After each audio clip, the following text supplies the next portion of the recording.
Des kilomètres d'embouteillage, plusieurs heures par jour. C'est ici le principal émetteur de polluants. Depuis 4 mois, l'Observatoire de la qualité de l'air de Mayotte fait un inventaire. Le secteur d'activité qui émet le plus de polluants atmosphériques, ça c'est le secteur du trafic routier. Ça c'est la circulation routière. La circulation routière et après la production d'énergie. Donc la production d'énergie, ce sont les 2 secteurs majeurs qui contribuent à la dégradation de la qualité de l'air à Mayotte. Avec plus de 568 000 tonnes par an, le trafic routier émet plus de dioxyde de carbone que tous les autres secteurs d'activité réunis.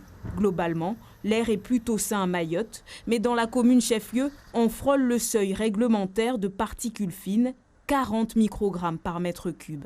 Au niveau de la RN1 et RN2 de la ville de la commune de Mamoudzou, où là, notre station et les données qu'on a mesurées montrent qu'en par moment, on se situe au niveau des valeurs limites réglementaires. Et c'est surtout très impactant en fait, pour tous les riverains qui habitent à proximité de cet axe. Ce laboratoire mobile à Kaweni mesure en continu les polluants. Les données sont ensuite communiquées au réseau national et européen, car cette pollution, au-delà d'un certain seuil, a des effets sur la santé.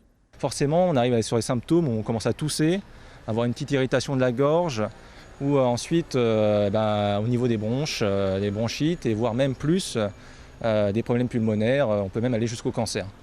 Cette surveillance de la qualité de l'air permet d'orienter les politiques publiques. Par manque de mesures, en août dernier, la France a été condamnée par le Conseil d'État à une amende historique de 10 millions d'euros.